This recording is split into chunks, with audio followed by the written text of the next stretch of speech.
यरमई हरदिया दुभ पातर है। यरमई हरदिया दुभ पातर है। यरमई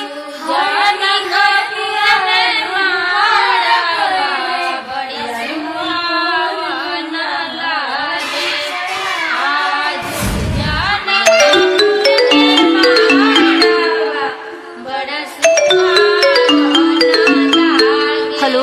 हाँ हेलो। कहाँ बाला? घरे बनी। अरे जल्दी आवा ना। अरे इतना जल्दी कब आ? हमरा ये सब कुछ नहीं सुने के, जल्दी आवा ना। अरे तो इतना घबराइल काहे बड़े? हमरा जिंदगी और मौत के सवाल बा, प्लीज जल्दी आ जाना। ठीक बा आओ।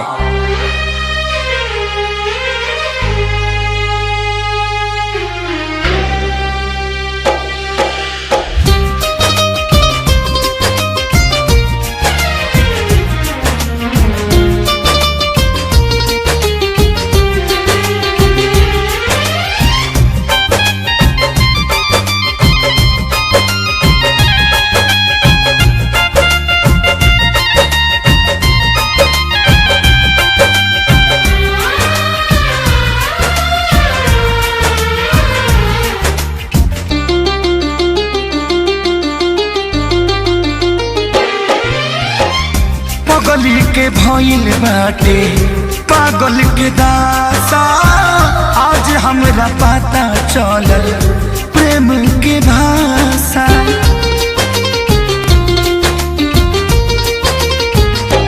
हाँ पागल के भइल बाटे पागल के दासा, आज हमरा पता चलल प्रेम के भाषा।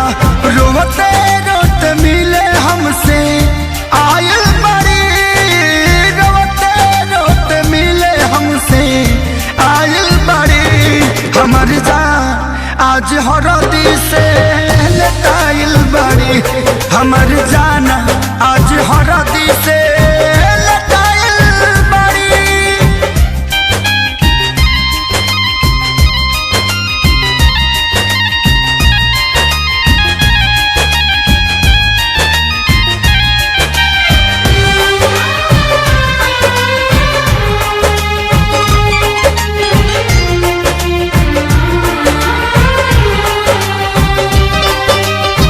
घर परिवार देख खोजत होई जा, छतिया पमुड़ी धके रोवा तारी एही जा।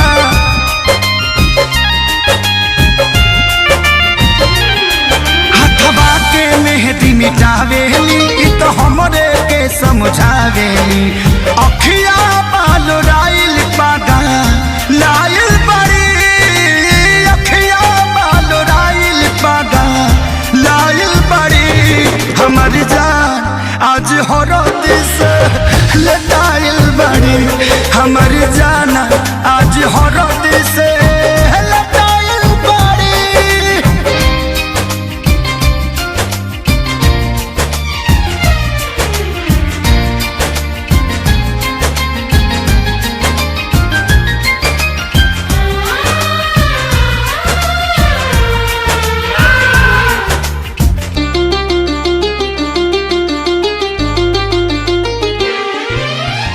रोवला से इनका झर बनावा के पाता, प्यार के मतलब रब जिया जुए बुझाता।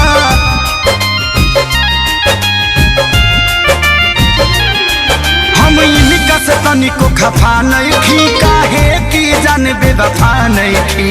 अखिलेश के खेसारी खाती भुलायल बड़ी, अखिलेश के खेसारी खाती भुलायल बड़ी।